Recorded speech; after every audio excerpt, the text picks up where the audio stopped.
Saravá jogo de damas, saravá todo dia, saravá todo mundo se cuidando, a pandemia continua comendo solto, os números ainda estão muito altos, a gente ainda está muito exposto, enfim, devemos todos seguir as orientações sanitárias, como sempre, o nosso dever aqui é sempre alertar nossos seguidores de que as coisas ainda estão muito sensíveis e devem permanecer durante muito tempo.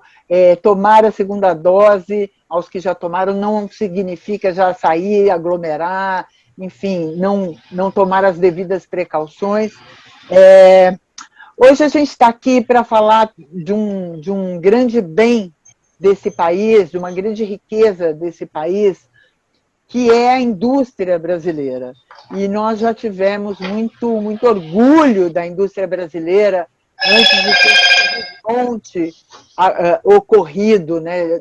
Ante todo esse horror ocorrido bem antes, precede a pandemia, né? Esse horror ocorrido já vem desde o desmonte ali da AP 470, do Mensalão.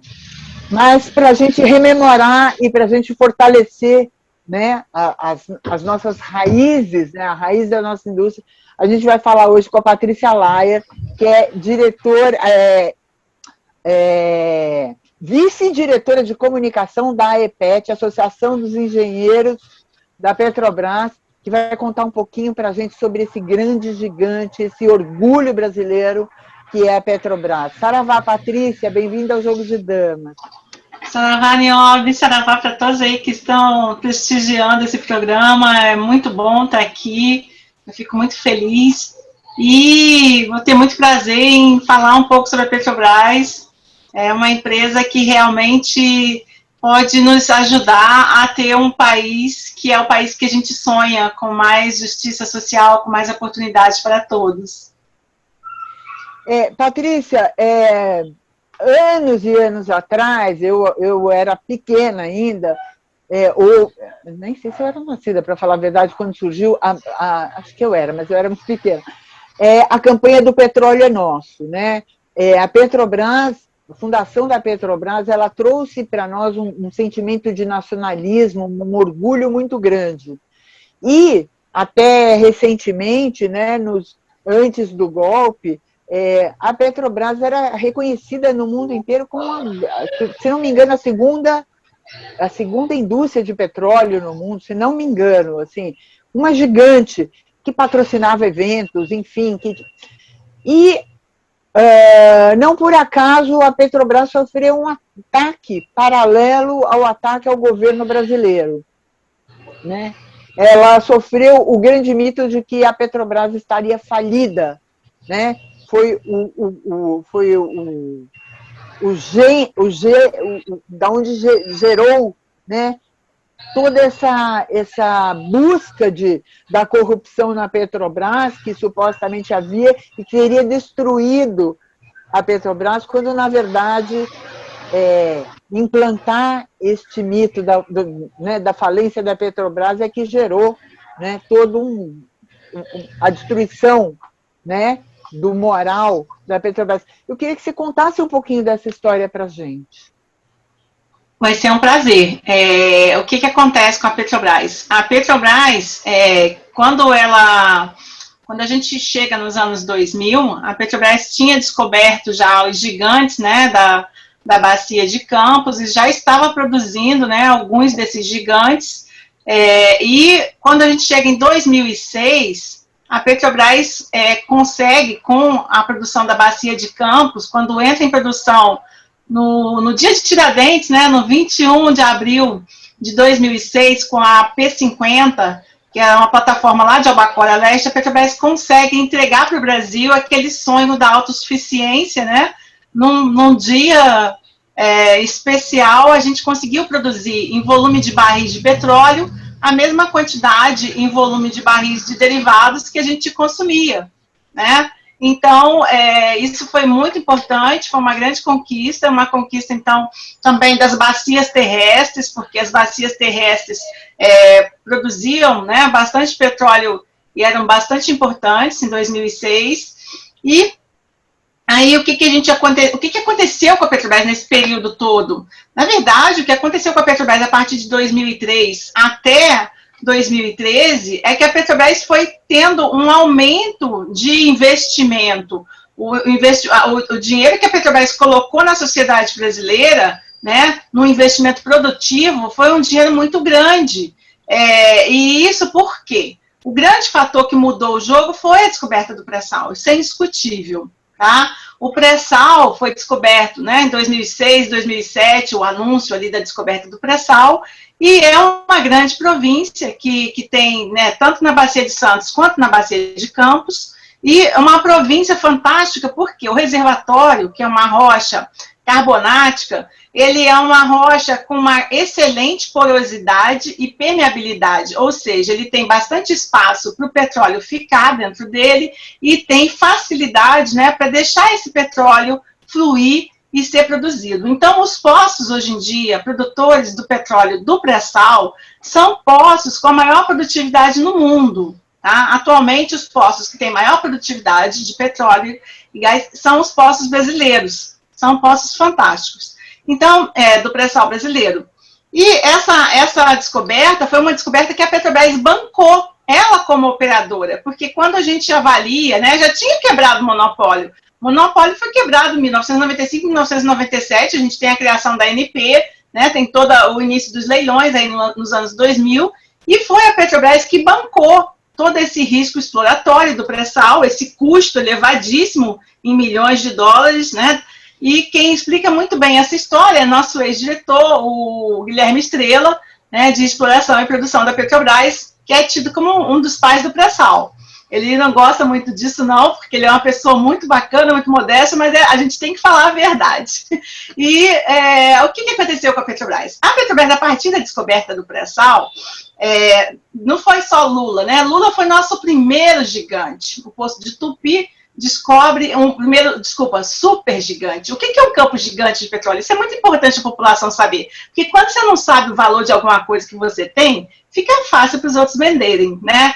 E um campo gigante de petróleo é uma coisa muito estratégica para qualquer país no mundo. É um campo que tem reservas de petróleo superiores a 500 milhões de barris de petróleo. Então, é uma coisa muito importante, muito fantástica. Só que um super gigante é um campo que tem reservas de petróleo iguais ou superiores a 5 bilhões de barris de petróleo. Isso é muita coisa. E no caso de Lula, né, Tupi Lula, foi o nosso primeiro super gigante descoberto, e isso fez com que a Petrobras tivesse que investir uma quantidade imensa de recursos para fazer o desenvolvimento desse supergigante, que depois deu a ela seu terceiro prêmio na OTC em 2015. Né? Uma série de tecnologias que a Petrobras teve que desenvolver para poder entregar o pré-sal para os brasileiros. Agora, veja como a coisa é. O pré-sal foi descoberto na Bacia de Santos, mas na Bacia de Campos a gente tinha toda uma infraestrutura. E então foi muito mais fácil colocar o pré-sal em produção primeiro na Bacia de Campos, onde já tinha uma infraestrutura. Infraestrutura essa que hoje em dia está sendo vendida, entregue com a venda dos campos. Né? Eles vendem conjuntos completos de campos hoje em dia, e a gente não pode se iludir, porque quem está comprando esses campos são empresas multinacionais, às vezes até empresas estatais. Então, a gente tem um cenário terrível. Mas voltando a como foi essa história da Petrobras. Então, a Petrobras estava fazendo todo um investimento produtivo, e não era só na área de exploração e produção. Ela estava desenvolvendo o supergigante de Lula, ela estava desenvolvendo o gigante de Sapinhoá, maior pagador de royalties do estado de São Paulo, ela estava fazendo exploração nas áreas do pré-sal, nas áreas da seção onerosa, por exemplo. A área da seção onerosa, né? A seção onerosa foi um contrato que fez parte do novo marco regulatório, uma lei, a lei da seção onerosa, que a Petrobras teria, então, que explorar 6 áreas, e se ela descobrisse até 5 bilhões de barris de petróleo, ela tinha pago à vista para a União para produzir esse petróleo. O que aconteceu? Um poço já tinha sido perfurado na área de Franco, o poço de Franco, na área que deu origem hoje em dia ao campo de Búzios, que vem a ser nosso maior supergigante do pré-sal. É um campo 1,7 vezes o volume dele de petróleo maior do que Lula, então é um campo assim fantástico. Se Lula já é fantástico, ele Búzios é mais fantástico ainda, a gente já tem 4 unidades de produção instaladas, produzindo petróleo lá. Quando uma delas entrou em produção, as notícias que saíam no exterior eram assim, impressionantes, porque às vezes dentro da própria Petrobras a gente não sabia de alguma coisa, mas aí a gente via que um site no exterior tinha publicado que com apenas 3 poços, aquela unidade de produção com capacidade para 150 mil barris de petróleo de produção diária já tinha topado. Quer dizer, a produtividade desses poços é realmente fantástica, né? É uma coisa impressionante. E aí, essa Petrobras que estava explorando essas áreas, construindo toda essa riqueza, né, que depois se materializou na forma dos campos da seção onerosa, que são Búzios, Sépia, o complexo lá de norte-sul de Berbigão, norte-sul de Sururu e Atapu, e o campo de Itapu. Esses campos, então, eles tinham também a questão do excedente da seção onerosa. O que era o excedente? Depois que foram feitas todas as declarações de comercialidade das áreas da seção onerosa até o final de 2014, já antes disso, em junho de 2014, a Dilma percebeu, né, a ANP, os técnicos da Petrobras, todos já sabiam que tinha mais petróleo nesses campos do que a Petrobras já tinha pago e já tinha comprado ali naquela época, lá de 2010. Então, esse excedente, foi feita uma reunião do CNPE, no dia 24 de junho de 2014, para fazer com que esse excedente, para apresentar, né, que a Petrobras, como ela já operava o percentual desses campos referente à seção onerosa, fazia todo sentido ela operar também em partilha com a União, e a lei original da partilha permite que a União contrate diretamente a Petrobras, porque a Petrobras é uma empresa estatal federal com maior participação da União, por enquanto. A gente sabe que o projeto, hoje em dia, vigente, é um projeto de entrega da Petrobras ao capital multinacional, né, estrangeiro. Então, a Petrobras, ela poderia ter, então, produzir em regime de partilha esse petróleo dessas áreas aí, o excedente.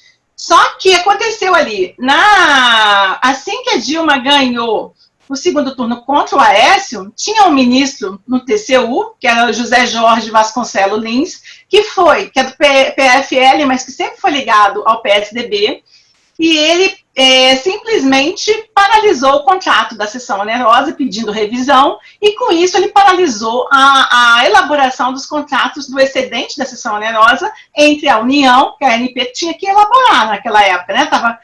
Ele paralisou também por tabela a questão do excedente da seção onerosa. E com isso, deu margem, depois que teve o golpe, a que eles fizessem os leilões no governo Temer, e agora, já no governo Bolsonaro, em 2019, o leilão do excedente da seção onerosa, que é o grande atrativo das multinacionais, né? O que aconteceu com a Petrobras, a Lava Jato?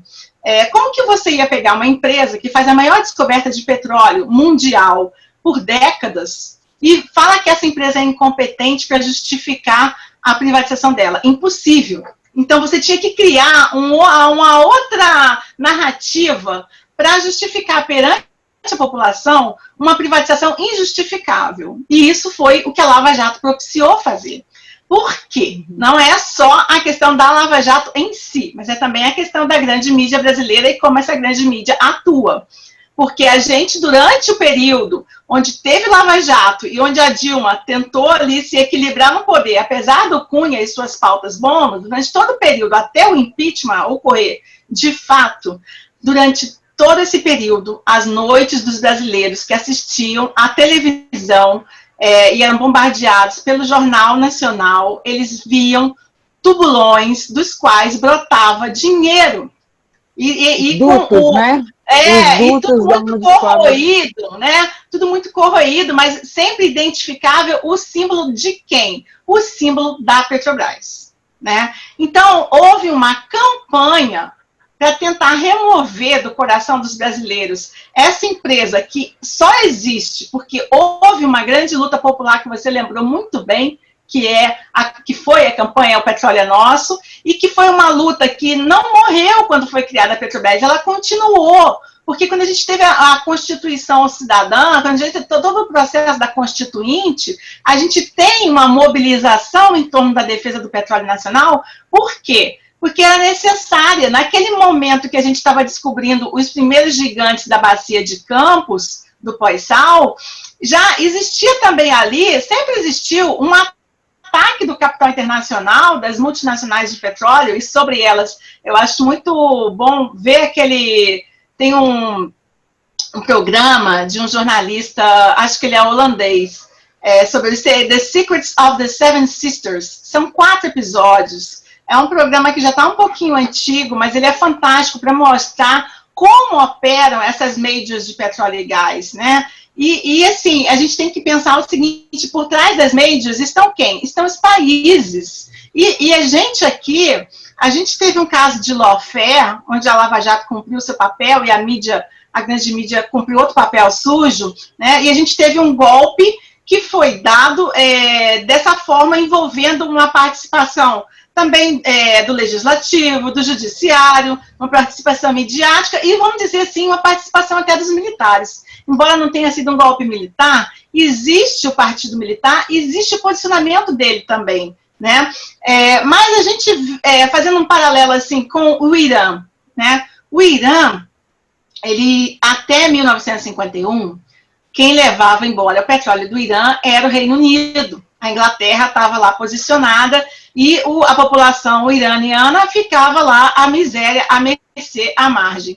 O que aconteceu, né? Em 1951, eles elegem um primeiro-ministro nacionalista, que foi o Mossadegh, Mohammad Mossadegh. Ele vai lá e nacionaliza o petróleo. Só que numa situação que o Irã não estava preparado para bancar, ao contrário de nós, que nós temos uma história um pouco diferente. Mas, assim, o Irã não tinha, por exemplo, pessoas para operar a maior refinaria de petróleo que era deles.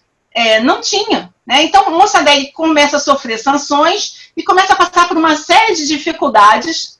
Patrícia, deixa eu só te interromper. Você falou que os iranianos não tinham... Eu lembro que na época do golpe, principalmente na Lava Jato, o que se dizia muito, o que se propagava muito, é que o Brasil não tinha tecnologia para explorar o pré-sal.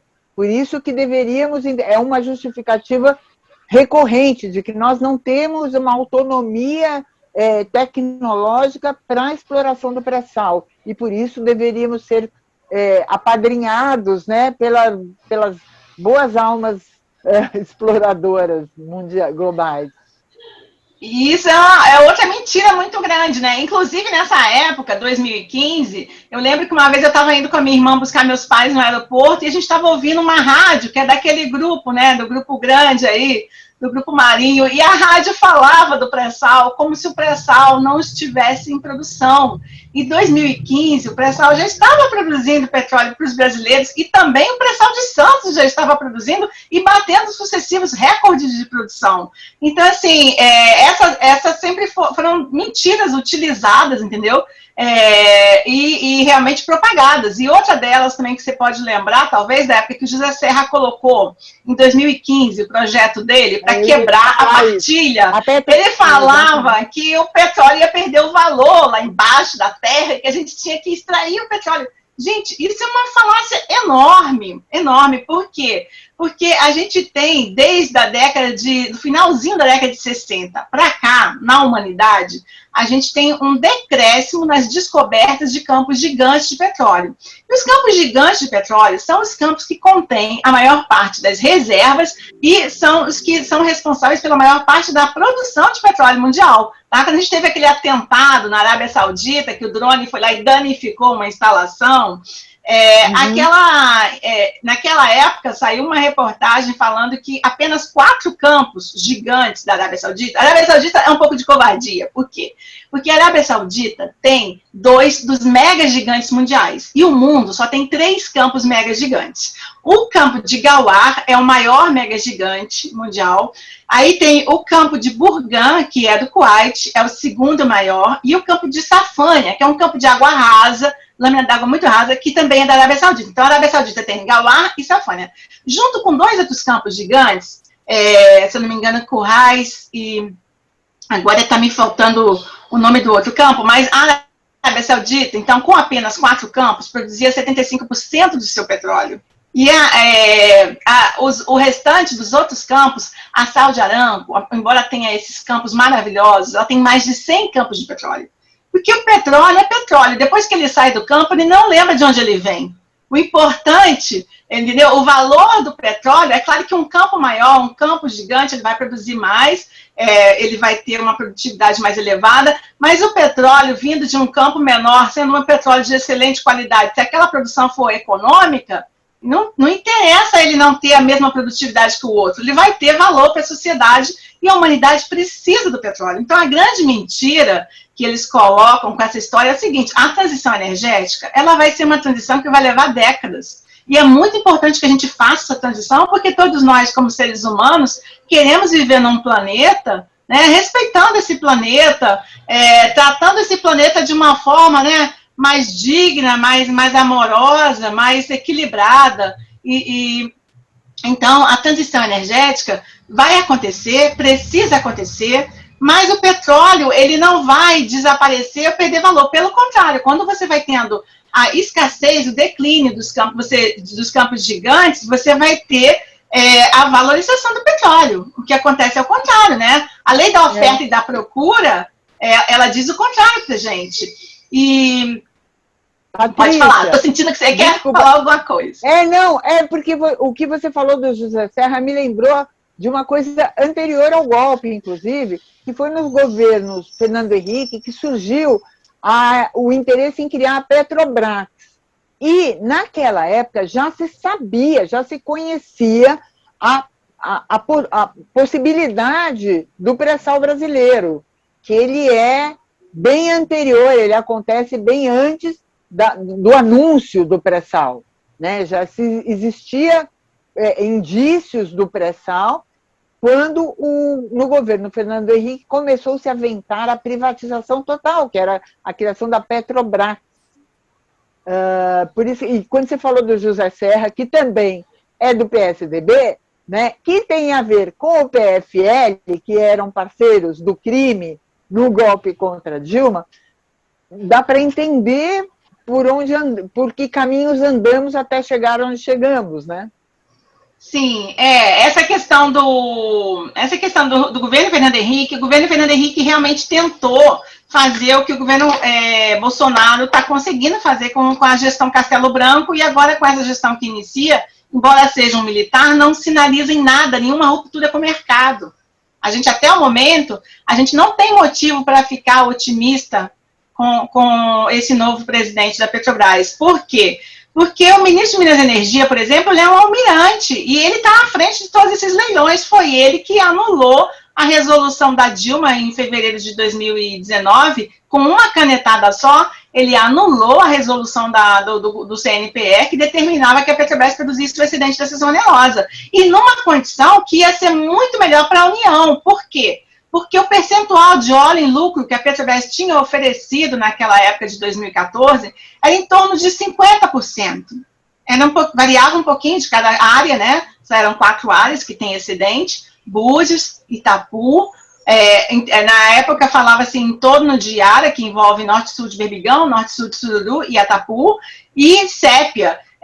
Mas o percentual variava um pouquinho, mas ficava em torno de 50%. E quando a gente vê o leilão que eles realizaram ano passado, o percentual de óleo em lucro que ficou para a União foi bem menor. Então, assim, são coisas que a gente tem que discutir de forma... É que o povo... Na verdade, a gente não tem ideia... você falou bem lá no começo da entrevista, dos valores que a gente está dispondo. Ninguém tem ideia do que seja uma empresa pública, né? Do valor dessa empresa pública. Ninguém tem ideia que ali é o seu dinheiro, aquele valor é seu, aquela empresa é sua também, né? Então, assim, e a gente tem meio que essa fantasia construída, obviamente, pelo neoliberalismo, de que a gente precisa de um padrinho, né? Que gerencie nosso dinheiro, que cuide, né? A gente precisa só ganhar uma mesadinha, mas que a gente precisa de um paizão ali que cuide do nosso dinheiro, das nossas empresas. Então, essa destruição porque assim, a gente, só relembrando o que você disse também, a questão da gente ter militares hoje, é bom que se frise que a gente já teve militares nacionalistas que brigaram pela Petrobras. E, inclusive, isso aconteceu durante a ditadura militar. Exatamente. Né? Eram militares que preservavam o valor da Petrobras para o povo, brigaram muito pela Petrobras. E agora... Com certeza, a gente pode falar... Esse desmonte está sendo patrocinado por esses militares, esses mesmos militares que hoje já não são nacionalistas. Para onde vai esse dinheiro dessas vendas? Então, na verdade, o que está acontecendo? Está acontecendo as vendas, né, de todos os ativos da Petrobras nos segmentos todos, porque a Petrobras, em 2015, ela tinha 5 segmentos de negócio e o segmento internacional, ele tinha sido reestruturado nos outros segmentos. Então, quais eram esses segmentos de negócio que a Petrobras tinha? Ela tinha exploração e produção, então, campos de petróleo e gás, né, no Brasil inteiro, em várias bacias brasileiras. Ela tinha refino, transporte, comercialização e a petroquímica. Tá? Então, tinha a parte dos dutos, né, os nossos gasodutos, as malhas de gasodutos que foram criadas. Uma grande parte desses gasodutos foram investimentos feitos nos governos do Partido dos Trabalhadores, investimentos feitos para escoar produção, que foi desses campos descobertos, né, muitas vezes durante esse período de 2003 até 2013, 2014, tá? Quando começa a crise do preço internacional, e aí tem, né, junto com a Lava Jato, a onda perfeita em cima da Petrobras. Mas, falando aí um pouco do que você falou de militares nacionalistas, eu queria falar um pouco do paralelo do passado, que a gente teve, né? Quando a bacia de Campos ela foi descoberta, o mundo sofria, né? As multinacionais de petróleo e gás, elas sofriam com um problema sério, que era áreas onde elas pudessem atuar. O Mar do Norte já tinha sido descoberto, mas elas vieram atacar aqui o Brasil. E naquela época, o Geisel, ele tinha sido até presidente da Petrobras, ele foi depois, então, presidente do Brasil, e ele tinha um amor pela Petrobras, e mesmo sendo ele, teve que fazer a abertura para os contratos de risco. Por quê? Porque apesar de todo o investimento que a Petrobras tinha feito até a década de 70, nós tivemos os choques do petróleo naquela década. No início da década, a gente teve o primeiro choque do petróleo, em 73, onde o preço do barril de petróleo ele foi multiplicado muitas vezes. Então, o que acontecia com o Brasil é que, embora a Petrobras tivesse sido muito capaz e muito feliz, e descoberto até seu primeiro gigante em terra, em 1963, com Carmópolis, na bacia de Sergipe-Alagoas, a Petrobras não conseguia produzir toda a produção necessária para atender a sociedade brasileira. Então, os militares, mesmo sendo nacionalistas, tiveram que fazer a abertura do contrato de risco em 75, no final do ano, e em 76 começaram as assinaturas dos contratos de risco com as multinacionais. E as multinacionais pegaram as áreas que elas queriam, menos a bacia de Campos. Eles protegiam a bacia de Campos para a Petrobras, que tinha descoberto a bacia de Campos. Então, a lógica seria proteger o pré-sal para a Petrobras, que tinha descoberto o pré-sal. Mas aí vamos voltar na bacia de Campos. Quando foi em 79, o ministro de Minas e Energia era também um militar, o César Caos. Não sei se você vai lembrar dele, sim, mas claro, o pessoal fazia muito trocadilho com esse nome dele, né? Caos. Claro. Então, o César Caos mandou um telegrama para a Petrobras, para a direção da Petrobras, falando em nome do general Figueiredo, que já era o presidente em 79, Geisel já tinha transmitido para o Figueiredo, a gente estava, né, na distensão democrática, e aí ele mandou esse telegrama falando para a Petrobras entregar todas as áreas que as multinacionais quisessem, para que elas escolhessem, para a Petrobras entregar todos os estudos, e falando no final que se os gringos encontrassem algo, a Petrobras ia, tipo assim, ajudar a ver se aquele algo prestava, entendeu? Ia fazer os estudos também para dizer se aquilo ali ia ter frente, ia desenvolver como campo ou não. O que aconteceu? Esse telegrama lá na Petrobras caiu na mão do cara que tinha nos levado para o mar, do nosso diretor de exploração e produção, Carlos Walter Marinho Campos. E esse diretor de exploração e produção ficou indignado e chamou um geólogo na sala dele, que era presidente da Sociedade Brasileira de Geologia, da SBG, né? e então uma organização profissional estabelecida, seríssima, e aí o Celso Ponte, Francisco Celso Ponte, recebeu a missão de fazer a denúncia chegar de alguma forma para a população brasileira. Esse geólogo contactou um outro geólogo também da Petrobras, que tinha sido subordinado dele lá na Bacia de Sergipe-Alagoas, que vem a ser meu pai, por isso que eu sei dessa história. E aí eles conseguiram o contato do marechal, né, do menestrel das Alagoas, do Teotônio Vilela, que já estava ficando conhecido como um lutador em prol da democracia. E o Teotônio fez a denúncia no Congresso, falando que a Petrobras estava sendo obrigada a entregar os campos para as multinacionais. Isso no dia 14 de abril de 1980. E com isso, foi um grande escândalo no Senado, né, aquela denúncia. Houve uma reação imediata dos partidos políticos, mas houve uma reação de um militar. Eu queria falar, porque a gente falou militar nacionalista. Teve uma reação de 2 militares nacionalistas muito importantes. O general André da Serpa e o general Hernani Airosa. O general André da Serpa, ele estava num posto muito importante no Exército Brasileiro. Ele era chefe do Departamento de Pessoal do Exército em Brasília. E esses 2 generais, eles eram altissimamente bem treinados pelo Exército Brasileiro, com os cursos de estratégia, entendeu? Que formaram uma elite do Exército nacionalista, junto com os movimentos que a gente teve no Brasil, históricos, né? Onde a gente possibilitou a formação de uma liderança nacionalista nas Forças Armadas também, né? Aí o que aconteceu? Esse general, ele fez um discurso, fez uma fala, naquele mesmo dia, defendendo também a Petrobras, atacando também a política do Delfim Neto, que era o ministro do Figueiredo, na entrega às multinacionais de outros setores, como indústria farmacêutica, né, e indústria química. E ele foi demitido na mesma semana, e demitido por telefone, entendeu? Então, assim, esse general André da Serpa, ele é um mártir também desse petróleo nosso. Por quê? Porque a reação que houve da sociedade, tanto do segmento civil, políticos lá, né, dos partidos políticos no Congresso, quanto do segmento militar, quanto os geólogos nas suas associações, os engenheiros no clube de engenharia, isso possibilitou que esse golpe de tomar no tapetão não fosse à frente. E a Bacia de Campos ficou preservada para a Petrobras, e a Petrobras, naquela mesma década, já em 84, descobre Albacora, 85 Marlim, 86 Albacora Leste, 87 Marlim Sul e Marlim Leste. Esses campos todos que eu estou falando com você, esses 5 primeiros gigantes do pós-sal, né, vários deles têm reservatórios no pré-sal também. Albacora tem, segundo alguns autores, 3 bilhões de barris de volume de óleo in place no pré-sal, tá? Na descoberta de Forno. Esses campos estão à venda. Albacora e Albacora Leste, na Bacia de Campos, está à venda total, entrega total.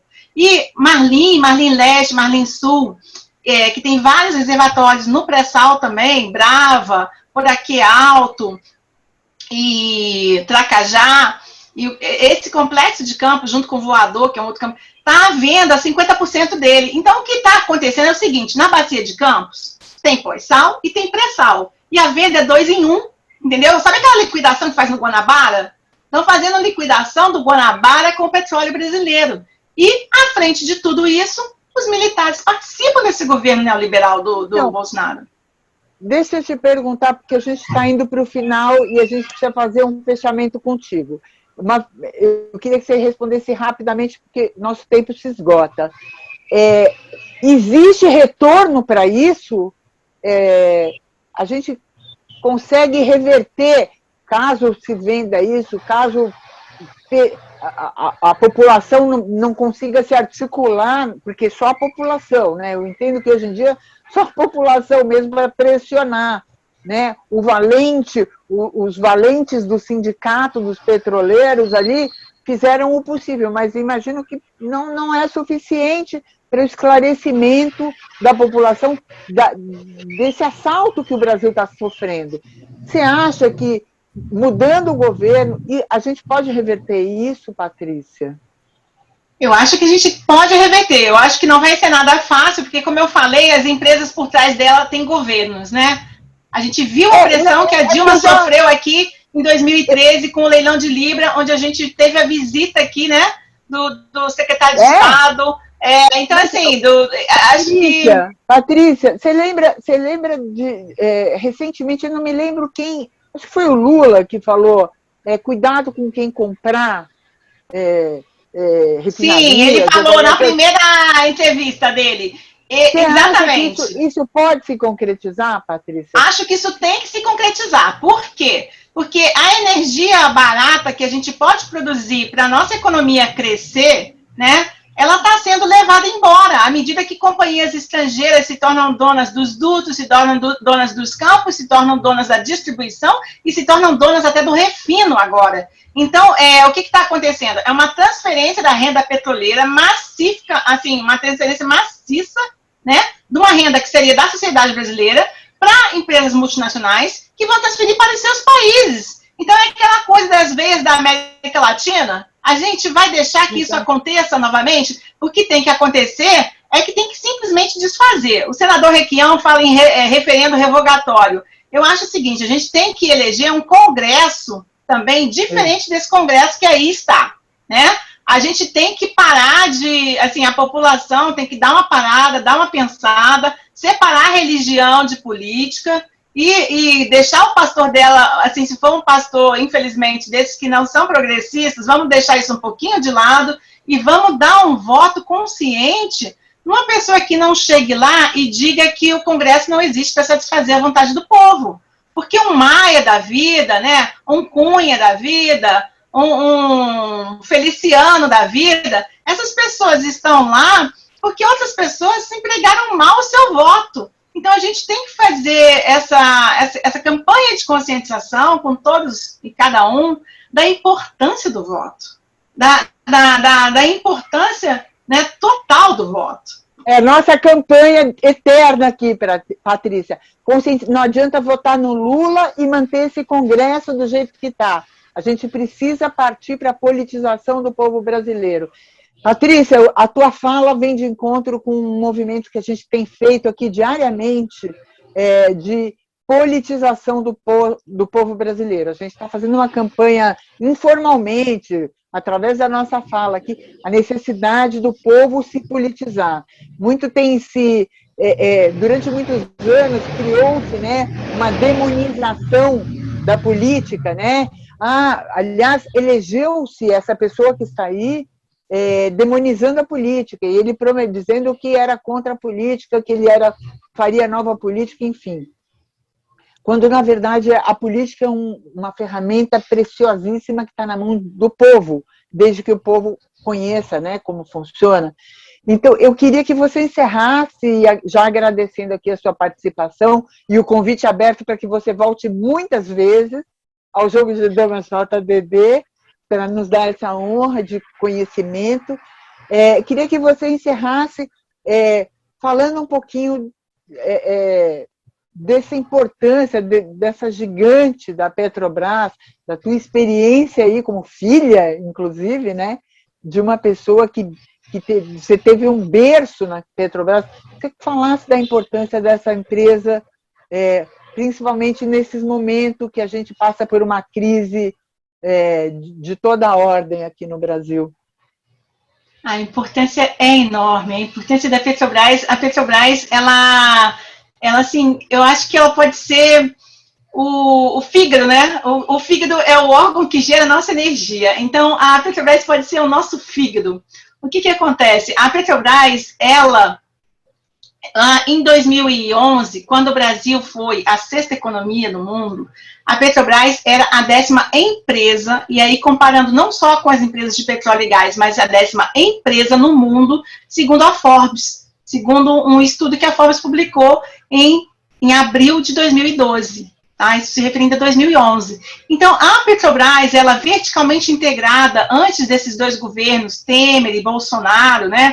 A Petrobras, que, como eu falei, tinha 5 setores, ela movimentava a economia brasileira. Por quê? Quando ela faz esse investimento na economia, quando ela faz um investimento produtivo, não é um investimento especulativo, não é bolsa de valores especulativa, é produtivo. Ela injeta dinheiro na economia, fazendo gasodutos, fazendo refinarias, fazendo descobertas de petróleo e desenvolvendo campos e precisando de sondas que são construídas pela indústria naval e movimentam uma série de outras indústrias. Então, a Petrobras, quando ela investe 1 bilhão de reais, tem um estudo de 2000, da FGV, eu esqueci o nome do autor, que ele fala que surge indiretamente 1,5 bilhão. Eu acho que, como esse estudo é de 2000, pode ser que ele, se fosse trazido para a partir de 2006, 2008, 2010, quando ele pegasse esse embalo do pré-sal, esse número até fosse um pouco diferente, fosse um pouco maior. O que eu vejo é que eu pelo menos sou de uma geração, né, nasci ali no final dos anos 60, uma geração que nasceu com o Brasil, país em desenvolvimento. E que com o pré-sal viu a possibilidade do grande salto, do Brasil se tornar, enfim, um país desenvolvido, com menos desigualdades, com mais justiça social, com mais oportunidade para todo mundo. Isso tudo foi colocado em jogo com a derrubada da Dilma, com o golpe que a nossa democracia sofreu, que trouxe para a gente, que jogou na nossa cara a fragilidade das instituições democráticas no Brasil, mas que precisa, sim, ser desfeito, né? Se a gente está impossibilitado de ir para a rua para fazer isso através de uma manifestação, mesmo a gente já tendo chegado num nível insuportável, né, de quantos milhares de pessoas aí que se foram dessa vida antes da hora, desnecessariamente, porque não houve uma compra de vacina, porque não houve um isolamento social, porque, né, não houve a tomada de providências que qualquer líder mundial, de direita, esquerda, que fosse uma pessoa razoável, uma pessoa séria, tomaria, porque a gente vê países aí onde as lideranças são de direita e não estão matando sua população. Então, a gente está numa situação muito difícil, mas a gente tem a esperança, sim. Eu acho que o STF tem sido responsável por desfazer um pouco dessa grande injustiça da Lava Jato. Eu acho que a gente tem que ser grato eternamente ao nosso hacker, que trouxe a verdade da Vaza Jato, sabe? Eu comparo isso com o vazamento lá de informações que fez com que o Julian Assange fosse uma pessoa não bem querida pelos Estados Unidos, né? Porque o que ele trouxe, por exemplo? Em 2013, os documentos sobre a participação da CIA no golpe lá em 1953 no Irã. Então, se não fosse aqueles documentos vazarem, será que a CIA teria admitido publicamente sua participação? Não teria. Então, assim, hoje a gente não sabe tudo o que aconteceu com o Brasil a partir de 2013, com aquelas manifestações populares. A gente tem que tentar ir descobrindo o máximo possível sobre a nossa história recente, trazendo isso à luz para toda a nossa população e lutando para desfazer os males que foram feitos para o Brasil. Eu acho que é isso que a gente tem que, cada um no seu quadrado, tentar contribuir para isso, né? Patrícia, sou super grata, muito obrigada pela sua aula magistral. Repito o convite, você tem aqui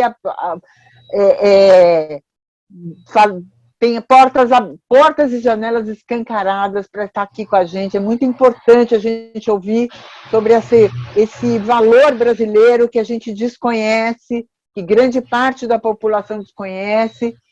Queria te agradecer enormemente, convidar todo mundo para assinar o canal Jogo de Dama JDD, assina, dê likes, é importante a participação, é importante cada like que vocês dão, é mais uma força que se dá à própria ferramenta YouTube, dele indicar o programa para mais pessoas, e assim a gente espraiar tanta informação, tanta entrevista legal.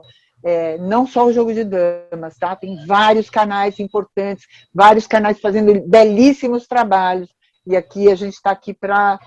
E, mais uma vez, as minhas duas campanhas: protejam-se contra a Covid, protejam-se contra a pandemia, acreditem na ciência e vamos politizar as pessoas, porque a eleição de 2022 não vai ser brinquedo, a gente tem aí mais um dragão para enfrentar.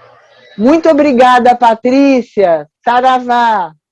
Saravá, Nilva, eu que agradeço.